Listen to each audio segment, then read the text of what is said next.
J.T. Crowley is Talking Books. On this show, you'll hear from emerging talent and seasoned veterans from around the world.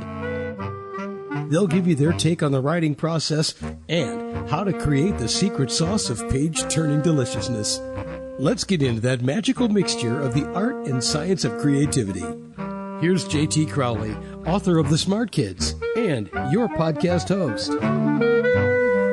Hello everyone, I'm J.T. Crowley, and today I'm talking to Peter Massam, a British author from Witney in Oxfordshire in the United Kingdom, about two of his books that make up the Learning Experience Trilogy.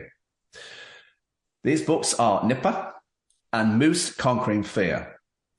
The third and final book, Know Your Mind, Peter and I will cover off in another podcast, probably to be done either later this month on the system or coming on in early April, everybody. So let's invite Peter to join me. Peter, come and join me. Good morning, John.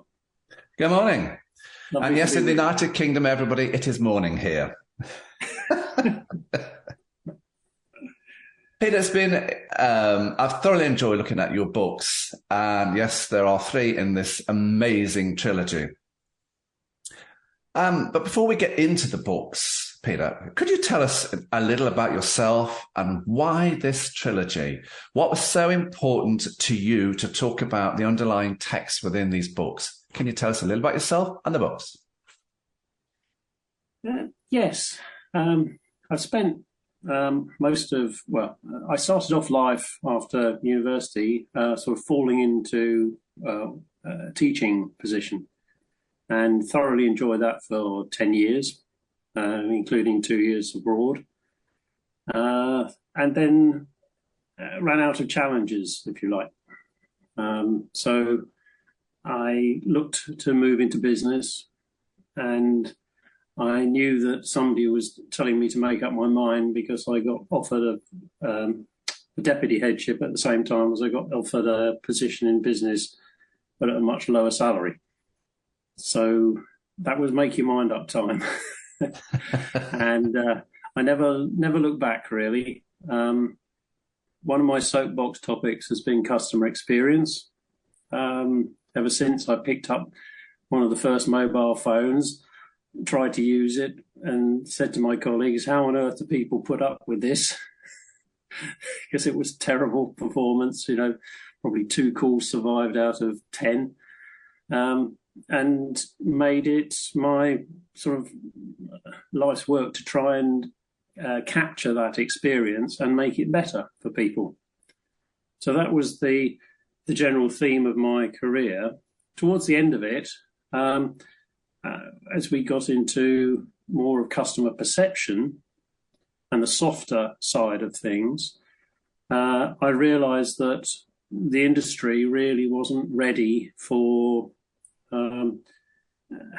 getting their arms around that. It would be much easier for a psychologist to have got their arms around it, to understand customer perception and also customer trust. So that's where important. This came out of. That's where these trilogy came out of. From one side was, how do you get inside the mind of your customer?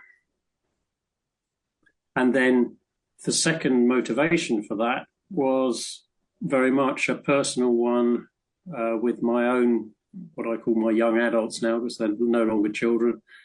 Because we all, during my teaching career, I came across a sixth form boy who committed suicide with everything in front of him, leaving an entire fencing kit behind, for example. And both my young adults came across the same thing in their sixth form as well. And my immediate reaction to that was, well, that is such a waste of talent that I've got to try and do something to help those people, especially among young men who I think a larger percentage choose that route, to try and allay their fears, because life is full of fears, full of unknowns. And if you have no tools to cope with them, or you're living in a deprived circumstance, then you probably feel that there's no no resort except the last one. Yeah, And I that's want to about try it. and do something about that. We blokes are not very good at expressing ourselves. Exactly, For John. our entire lives, we're not very good at doing it.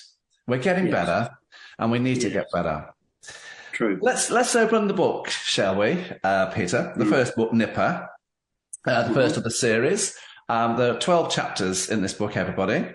And this book is centered around growing pains through one main character, and that is George, because George is the main protagonist, not just in this book, but throughout the series.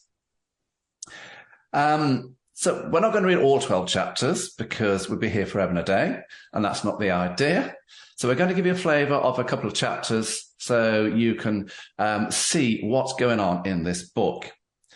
I'd like to go, if we can, Peter, to First Encounter, which is on page 23.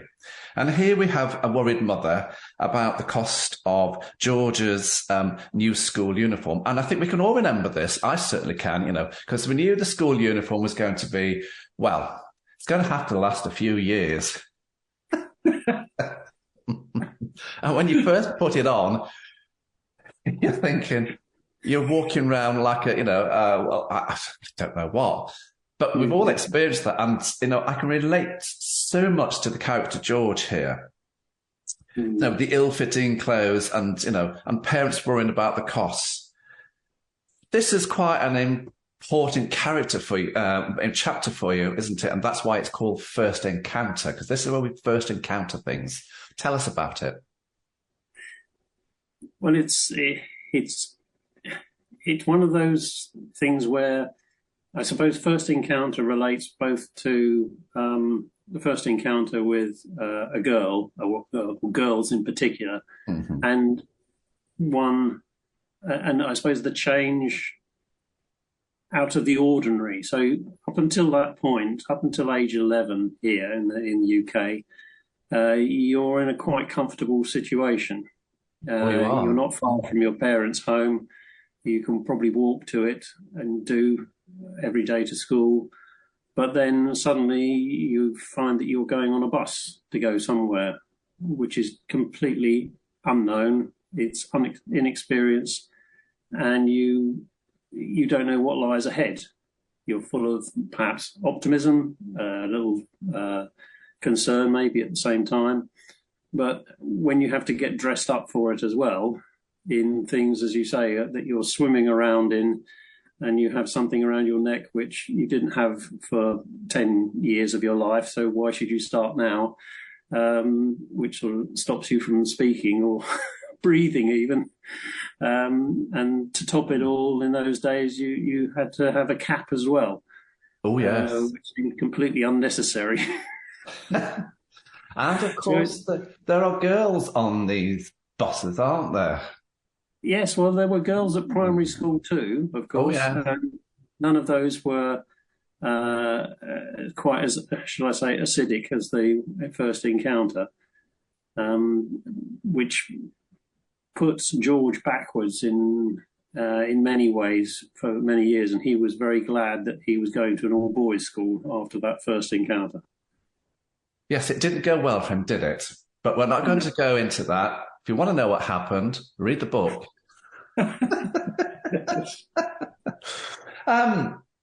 Another endearing chapter, Peter, was Per Ardua ad Alta.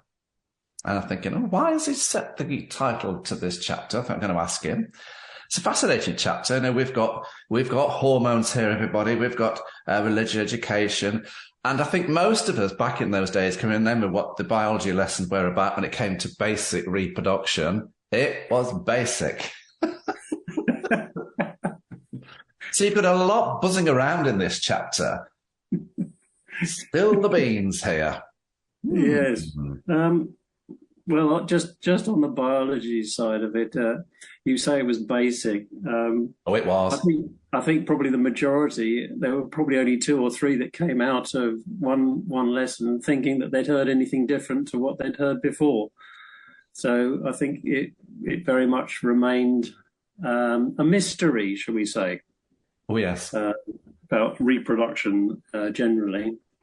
But the reason why it's called that the Per Agere ad alta is because that was the school motto. And of course, it was a variation, which when you through hardship to the heights, and it's a variation on the RAF motto, who replaced the alto with Astra, because they go through hardship to the stars, which was very much in my father's mind because he was indeed a part of the RAF. So it sort of resonated with me personally. The school was, if you like, meant to be.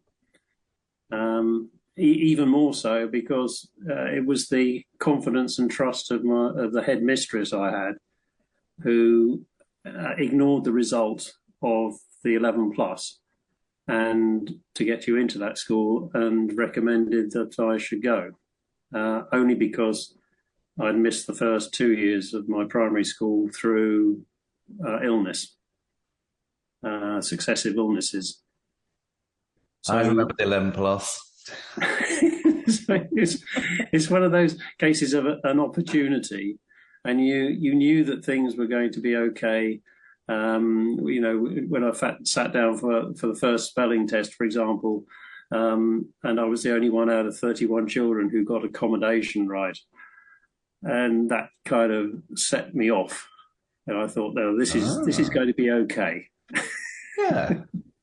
And that's through the schooling. Yeah, and of course, if you're a young lad and you go to an all-boys school, and yes, then you mix into society, you're going home and that, yes, and you got the girls' school be down the road back in those days. It was a bit of a challenge for a young guy. And, this is why I can, completely see where this book is coming from. Well, yes, and it also sort of harks on a little bit about that it doesn't matter. Having been a teacher and seen boys develop, we all develop at different speeds. And myself, I was a late developer, definitely. Me too. And you shouldn't, the message there is it shouldn't matter, because your time will come. And it doesn't matter whether it comes at the end of the school days. And for me, as I explained in the book, it came a bit too late. But then you just push on from that into the rest of your career. And for me, it was sport. And it really, it can take off at any time. And you should be ready for it when it does, because you'll enjoy it so much more. Absolutely. Let's take the listeners, Peter, to Second Encounter, which was on page 33, everybody, in the book. Here we find George in the sixth form.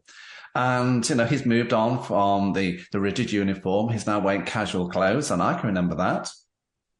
And for George, this is a bit of a shock, because he's been actually treated here as an adult. And also, we've got the mixed hockey matches, and he's starting to, see that adulthood is almost on the doorstep, and things are changing. This is what the Second Encounter chapter is about, isn't it? Yes, it's very much finding your feet when a new challenge is put in front of you that you'd never encountered before. And as you rightly say, being at an all-boys school,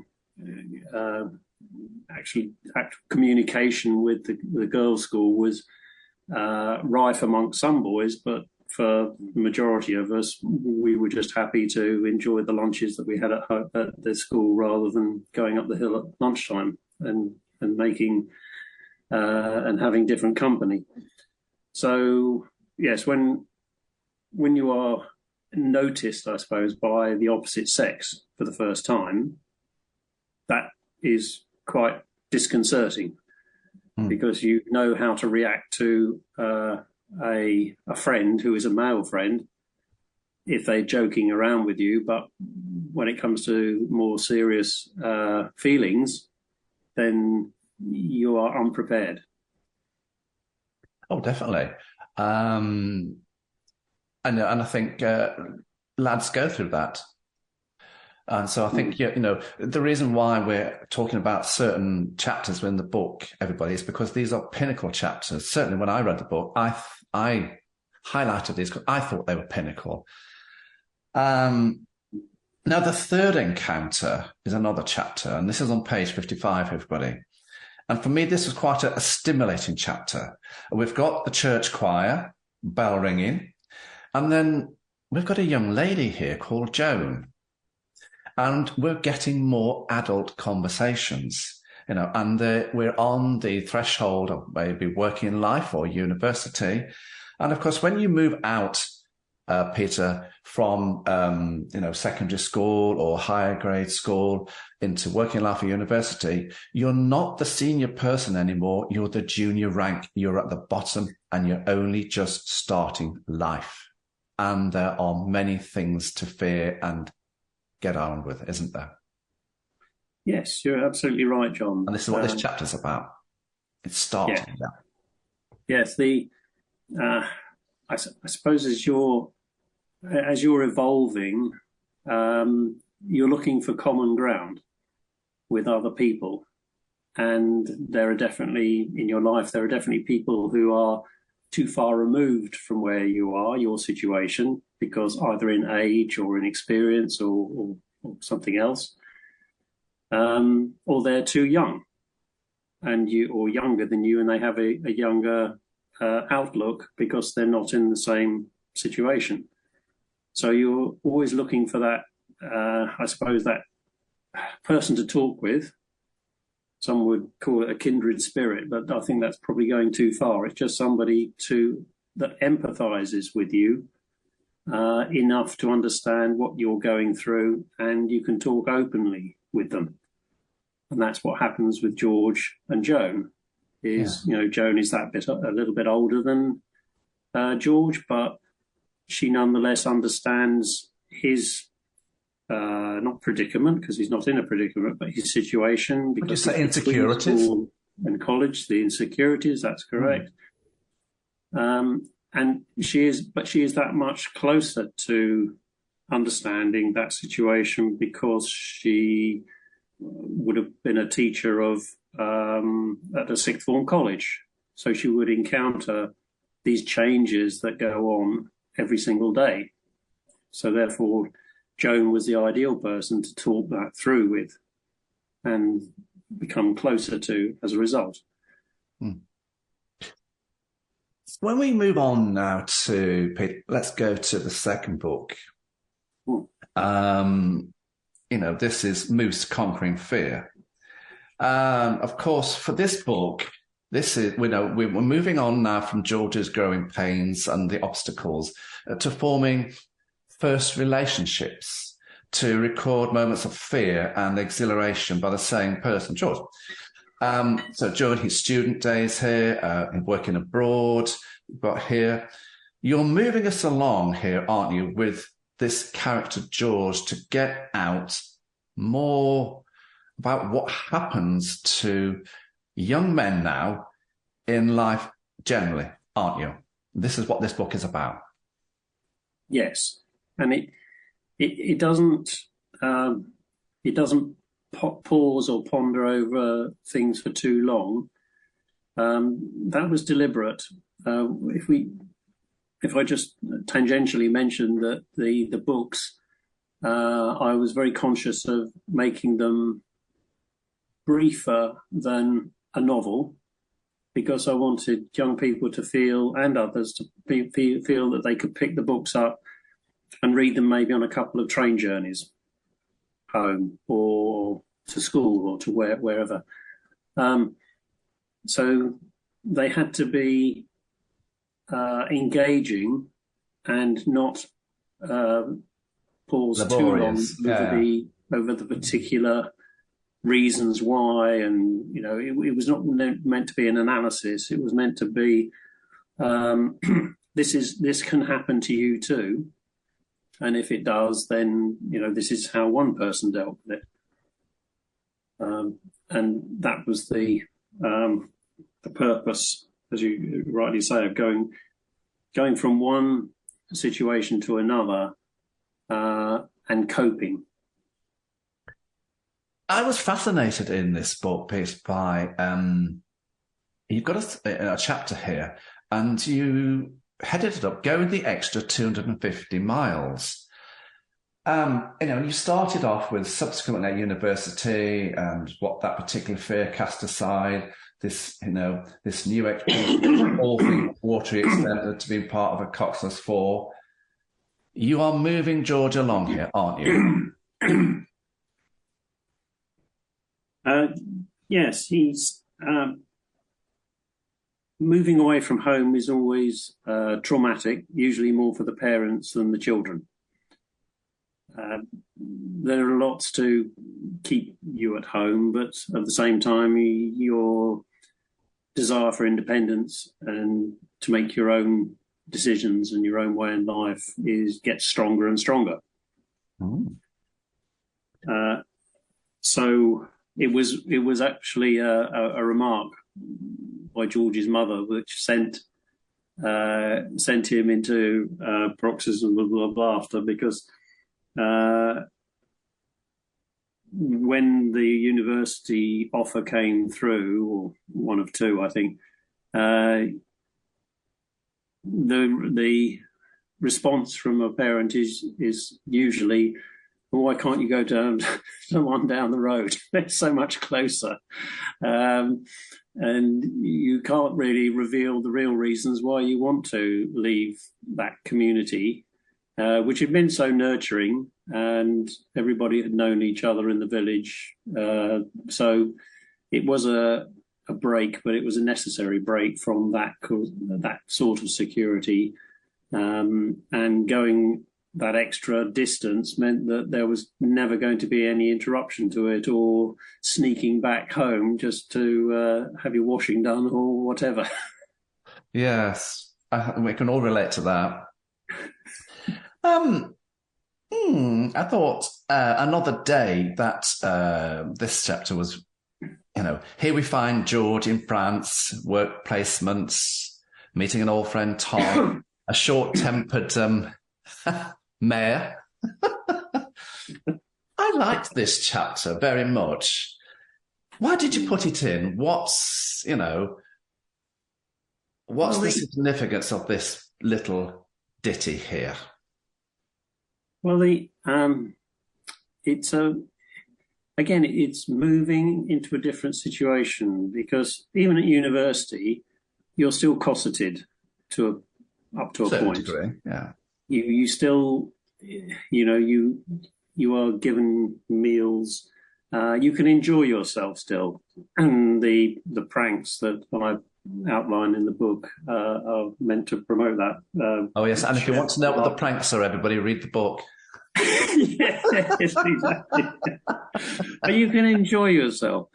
But then in the middle of it, in the middle of a language degree, you're asked to go and find your own position in a foreign country where you have no contacts except the very slim outline of a twinning operation with the nearby town. And the idea that was planted in your mind that the mayor of that town was important, always. And with those two pieces of information, that's all you have to find yourself in that new situation. Having gone through all that and tried to prepare for it, excuse me, you can find that sometimes life throws everything at you, and in the same day. And I don't think it's no secret to reveal that on a particular day, it felt like that the return journey was going to be made the following day, and that the whole project would have had to have been abandoned because of what happened during that day. And what came through for George was the kindness of the people that he encountered at the end of that day, which reinforced that idea that we often hear, oh, just wait 24 hours, just wait for a day and see what happens. because when everything does seem to be working against you, I wanted to get the message across that actually is true. You can turn things around, and where things can look very bleak in one 24-hour period, they can be the reverse, the optimal reverse at the end of the second 24 hours. One of my friends, her daughter did a French degree, and she told her mother that for her year out, she's going to Canada, Quebec, to do her year out. And her mother said, "Why can't you just go to France across the channel here? It's a lot easier for me to visit back and forth." And she replied and said, "Everybody, the reason why I picked Canada, Mother, was so as you can't do that. I want to go away for a year." Absolutely. And that resonates with, again, with some of the stories of George, So I just thought I'd throw that in. Yes, wonderful. Return to abnormality. And this is towards the end of the book, everybody. And this chapter resonated with me very much, for I've worked in sales for many years. And yes, you get many no's in life. But I've always experienced, well, the next no is the next step to getting a yes. And now George and Mel find themselves, because we've got a lady friend here, everybody, in a financial pickle. Why did you give George the role of, this door-to-door insurance man? He's teaching, he's struggling. Open up here. Well, I wanted to capture, instead of a low point across 24 hours, as we just talked about, a low point which was much longer in length. And I think one that new parents in particular and new couples find very irksome in their early life, when they're full of hope after their marriage, probably, and are looking for their first house.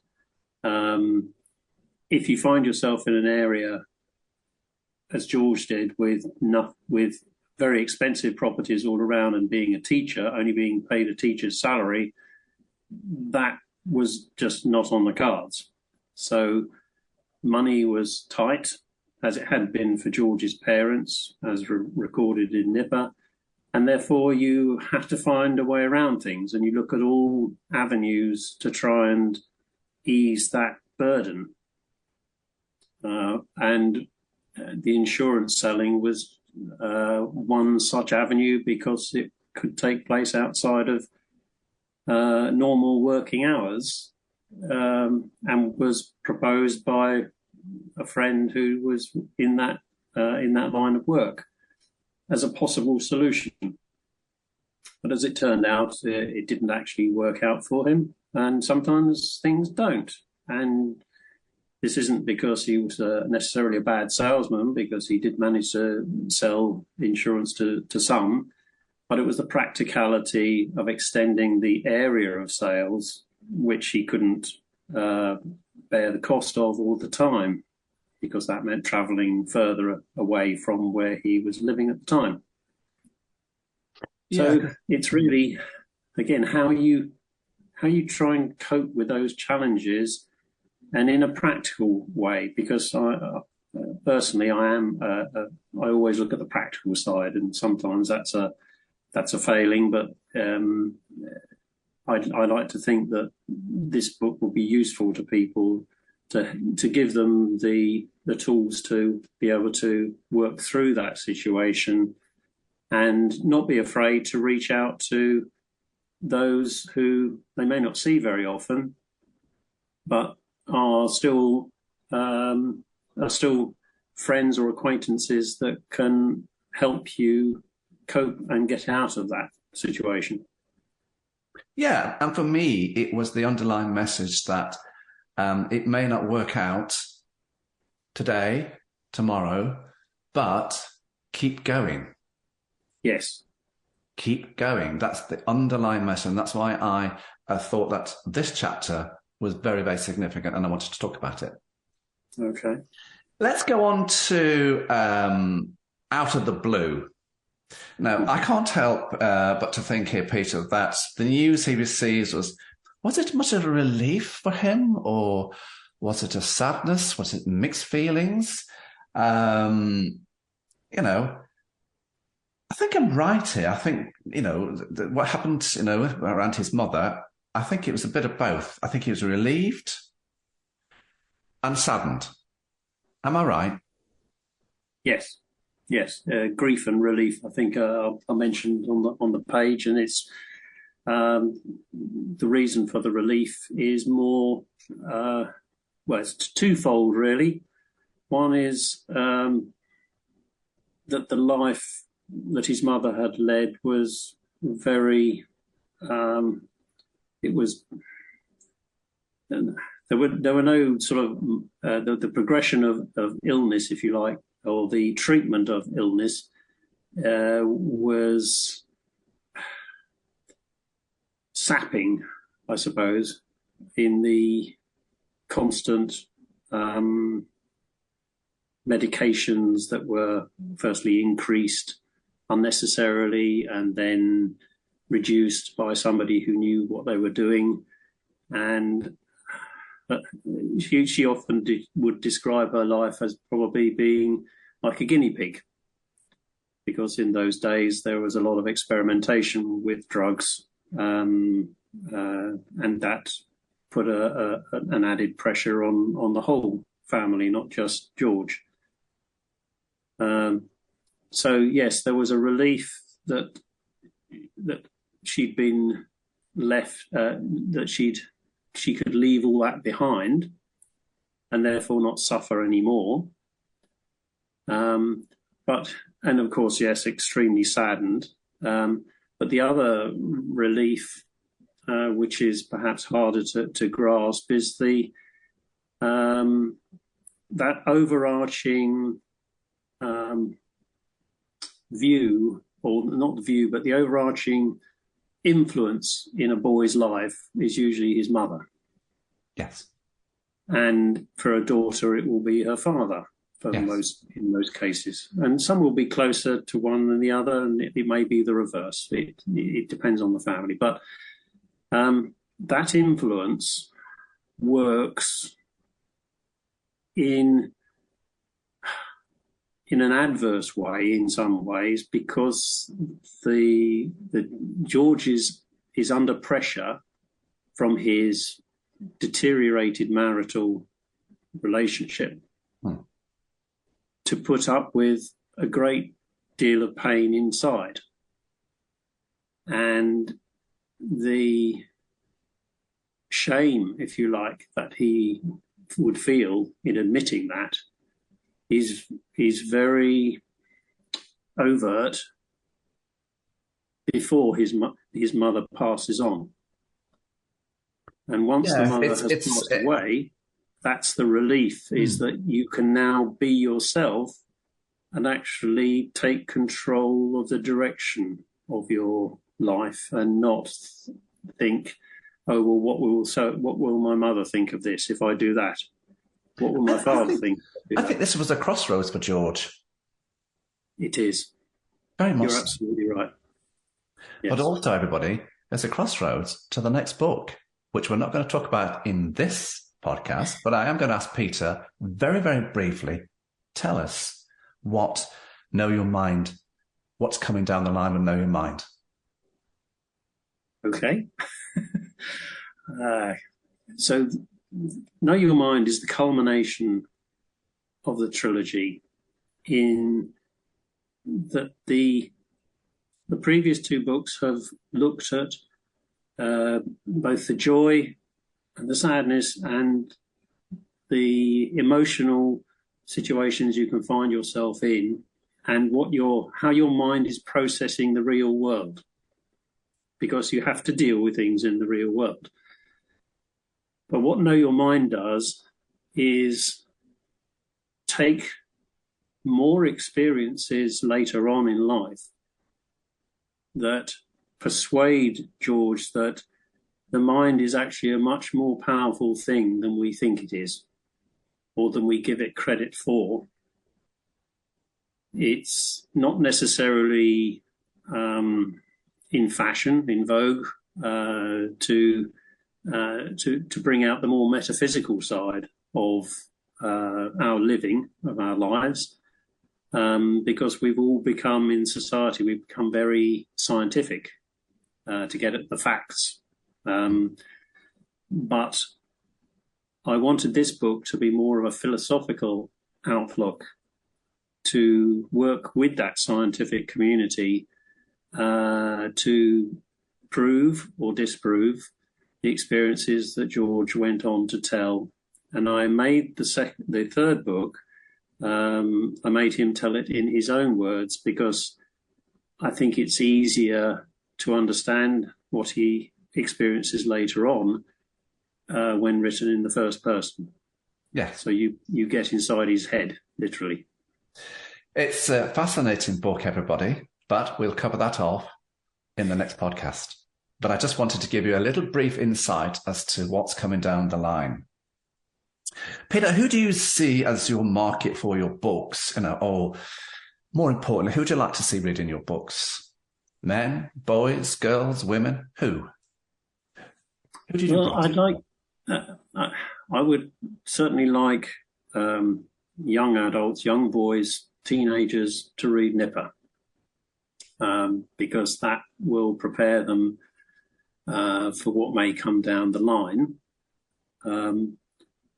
It should not be, it's not directed at boys alone, because I think just as we boys have had to become aware, much more aware of how girls and ladies think and do, and the reasons, and understand it and explore our more feminine side, if you like. I think the same, my feeling, and it may be a little controversial to say this, but my feeling is that concentration on the female psyche over the last couple of decades has been absolutely spot on and right. But my concern with the suicide rate on the boys' side, I felt there needed to be a rebalancing, to propose the other side of the coin and say we necessarily focus on the abuse that happens with young girls in their growing up years, and we should not forget that young boys suffer the same and have suffered the same, indeed. Absolutely. So it's really a rebalancing, but also I wanted parents to read it, because to understand what their children are going through, perhaps, and also to help parents, because they're always, if you're lucky enough, they're always there for you in your formative years. I think it's very important, particularly these days, is, parents understanding or trying to understand what are their kids watching or listening to on the internet. Yes, exactly. They're open to so much more than we ever were, and it's understanding what impacts those can have.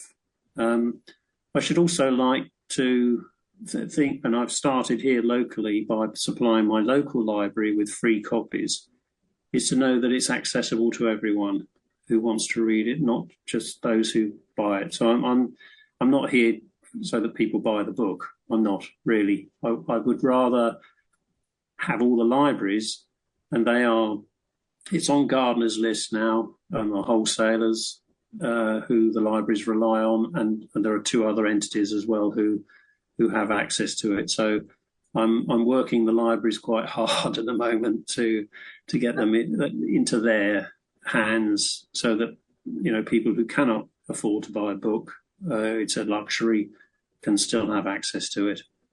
That's fantastic. And if you want to buy the book, Amazon, because we'll put the Amazon links below, everybody, so you can have a look. Peter Massam, thank you very much for coming and joining me today on the Talking Book Show. I've loved your books. When I looked at the character George and what went on in his life, and I think a lot of us, will start to see ourselves within that character. And that's why I loved the book. But the third one, everyone, wait for the next podcast. So, I'm JT Crowley. Thanks for listening, watching, wherever you're in the world. Stay safe. Until next time.